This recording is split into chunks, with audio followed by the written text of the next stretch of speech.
السلام علیکم ورحمۃ اللہ وبرکاتہ۔ میں ہوں آپ کا میزبان زین الدین اور آپ دیکھ رہے ہیں روحانی علاج۔ ہم نے آج تک جتنی بھی ویڈیو بنائی اس میں آپ کو جناتوں کی شرارتوں کا بھی بتایا اور یہ بھی بتایا کہ جنات انسانی جسم پر حاوی کیسے ہوتے ہیں۔ اس میں ہم نے یہ بھی بتایا کہ بعض دفعہ جناتوں کی شرارتیں CCTV کیمرے میں ریکارڈ بھی ہو جاتی ہیں یا بعض دفعہ اسے کیمرے اپنے آنکھوں کے ذریعے محفوظ بھی کر لیتے ہیں۔ ہم نے ان ویڈیوز میں یہ بھی بتایا کہ جادو اور سفلی وغیرہ کس طرح سے ہوتا ہے یا اس کے اسباب کیا ہوتے ہیں۔ آج تک کی جتنی باتیں ہم نے ریکارڈ کر کے آپ تک پہنچائیں تو یقیناً آپ کے ذہن میں یہ سوال ضرور آیا ہوگا کہ کیا جنات کی کوئی حقیقت ہے یا نہیں، کیا جنات نامی کوئی شے دنیا میں موجود ہے یا نہیں۔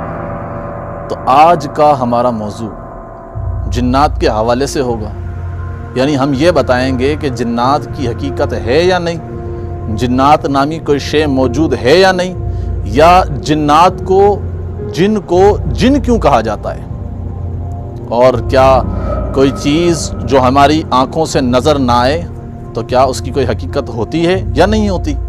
آج ہم ان سارے موضوعات پر گفتگو کریں گے۔ اس سے پہلے کہ ہم اپنے موضوع کی طرف جائیں، آپ ہمارے چینل کو سبسکرائب کریں اور بیل آئیکن کو پریس کریں تاکہ ہر نئی آنے والی ویڈیو آپ تک پہنچ سکے۔ تو جناب اب ہم گفتگو کریں گے اپنے موضوع کے لحاظ سے۔ تو سب سے پہلے جنات کی حقیقت ہے یا نہیں، اس بارے میں چونکہ ہم مسلمان ہیں اور مسلمانوں کا عقیدہ یہ ہے کہ جو بات قرآن شریف میں یا حدیث میں مذکور ہو وہ یقیناً سچ پر مبنی ہے۔ تو قرآن شریف کے اندر پوری ایک سورت ہے سورہ جن کے نام سے۔ تو اللہ تبارک و تعالی ارشاد فرماتا ہے، قُلْ أُوحِيَ إِلَيَّ أَنَّهُ اسْتَمَعَ نَفَرٌ مِّنَ الْجِنِّ فَقَالُوا إِنَّا سَمِعْنَا قُرْآنًا عَجَبًا يَهْدِي إِلَى الرُّشْدِ فَآمَنَّا بِهِ وَلَن نُّشْرِكَ بِرَبِّنَا أَحَدًا وَأَنَّهُ تَعَالَى جَدُّ رَبِّنَا مَا اتَّخَذَ صَاحِبَةً وَلَا وَلَدًا وَأَنَّهُ كَانَ يَقُولُ سَفِيهُنَا عَلَى اللَّهِ شَطَطًا وَأَنَّا ظَنَّنَا أَن لَّن تَقُولَ الْإِنسُ وَالْجِنُّ عَلَى اللَّهِ كَذِبًا۔ کہہ دے میری طرف سے وحی کی گئی ہے کہ بے شک جنوں کی ایک جماعت نے کان لگا کر سنا تو انہوں نے کہا کہ بلا شبہ ہم نے ایک عجیب قرآن سنا ہے جو سیدھی راہ کی طرف لے جاتا ہے، تو ہم اس پر ایمان لے آئے، اور اب ہم اپنے رب کے ساتھ کبھی کسی کو شریک نہیں کریں گے، اور یہ کہ بلا شبہ بات یہ ہے کہ ہمارے رب کی شان بہت بلند ہے، اس نے نہ کوئی بیوی بنائی ہے اور نہ ہی کوئی اولاد، اور یہ کہ بلا شبہ بات یہ ہے کہ ہمارا بے وقوف اللہ پر زیادتی کی بات کہتا تھا، اور یہ کہ بے شک ہم نے گمان کیا کہ بے شک انسان اور جن اللہ پر ہرگز کوئی جھوٹ نہیں بولیں گے۔ یہ سورہ جن کی وہ آیات ہیں کہ جن میں رب تبارک و تعالی نے ذکر فرمایا اس ایک جماعت کا، اس ایک جنات کی قوم کا، کہ جس طرح سے انہوں نے قرآن شریف کو سنا تو انہوں نے کہا کہ ہم نے آج ایک عجیب قول سنا۔ رب تبارک و تعالیٰ نے قرآن شریف کے اندر 40 مرتبہ سے زیادہ جنات کا ذکر کیا، اور قرآن شریف کے اندر جب جنات کا ذکر ہوا تو یہ ہمارے ماننے کے لیے بہت ضروری ہے کہ ہم قرآن شریف کو کہ ان تمام آیات کو مانیں جن کے اندر جنات کا ذکر ہے، یعنی جنات واقعی ایک شے ہے اور اس کی حقیقت موجود ہے۔ اب ہم کلام کرتے ہیں کہ جن کو جن کہا کیوں جاتا ہے۔ اصل میں جن کا لغوی معنی ہے پوشیدہ چیز، یعنی چھپی ہوئی چیز۔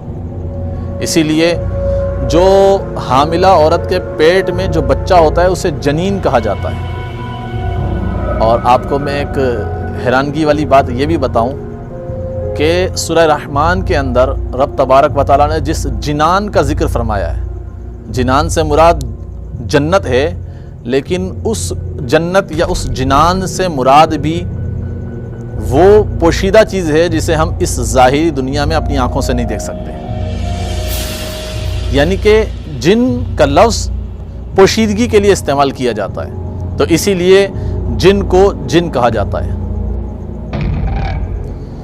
اب رہی ان لوگوں کی بات کہ جو کہتے ہیں کہ ہم جن کو کیسے مانیں، وہ تو ہمیں نظر نہیں آتا۔ تو اس بات کو یاد رکھیں، کسی چیز کو ماننے کے لیے اس کا دیکھنا شرط نہیں ہے۔ جس طریقے سے ایک میموری کارڈ کے اندر ویڈیو، آڈیو سب چیزیں موجود ہوتی ہیں، مگر اس کو آپ اپنی آنکھوں سے نہیں دیکھ سکتے۔ بجلی کو سب مانتے ہیں، حالانکہ آنکھوں سے وہ نظر نہیں آتی، لیکن اس کی حقیقت سے کوئی انکار نہیں کرتا۔ اسی طریقے سے آپ کی موبائل اسکرین جب آف ہو تو کیا آپ اس کے اندر سے نمبر، نام، پتہ وغیرہ دیکھ سکتے ہیں؟ نہیں دیکھ سکتے۔ کوئی اس کا بھی انکار نہیں کرتا کہ اس کی حقیقت موجود نہیں ہے۔ اسی طریقے سے کمپیوٹر کی اسکرین کے اندر جو چیزیں موجود ہیں، کیا آپ اسے دیکھ سکتے ہیں؟ یقیناً نہیں دیکھ سکتے۔ اسی طریقے سے مقناطیس لوہے کو کشش کرتا ہے، کھینچتا ہے اپنی جانب، اس کے کشش کرنے کو بھی کوئی اپنی آنکھوں سے نہیں دیکھ سکتا، مگر اس کی حقیقت کا کوئی انکار نہیں کرتا۔ یعنی ایک بات تو واضح ہے کہ کسی چیز کو ماننے کے لیے اس کا دیکھا جانا ضروری نہیں۔ جو عقل کے گھوڑے دوڑاتے ہوئے یہ کہتے ہیں کہ بھئی جو چیز ہمیں نظر نہ آئے ہم اسے کیسے مانیں، ان سے میں یہ سوال کرتا ہوں، کیا تم اپنی عقل کو دیکھ سکتے ہو؟ جب تم اپنی عقل کو نہیں دیکھ سکتے تو اسے مانتے کیوں؟ کیا ہوا کو دیکھ سکتے ہو؟ نہیں دیکھ سکتے تو اس کا انکار کیوں نہیں کرتے؟ تو یہ تو تھی عقل کے گھوڑے دوڑانے والوں کے لیے چند مثالیں۔ لیکن ایک بات یاد رکھیں کہ ایمان بالغیب، یعنی غیب پر ایمان رکھنا، یہ مومنین کے اولین وصف میں سے ہے، جسے رب تبارک و تعالیٰ نے قرآن شریف کے اندر ابتدائی آیتوں، ابتدائی سورت کے اندر اس کو ذکر فرمایا۔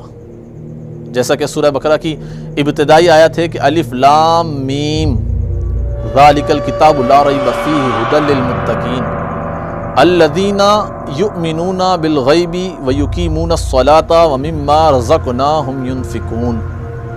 الف لام میم حروف مقطعات، وہ بلند و بالا کتاب جس میں کوئی شک و شبہ کی گنجائش نہیں، ہدایت ہے پرہیزگاروں کے لیے، اور وہ لوگ جو غیب پر ایمان لاتے ہیں۔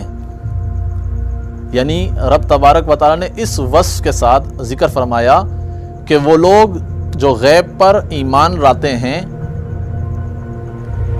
اور نماز قائم کرتے ہیں۔ تو مقصد یہ ہے کہ ایمان بالغیب یہ مسلمانوں کے لیے ضروری ترین چیزوں میں سے ہے۔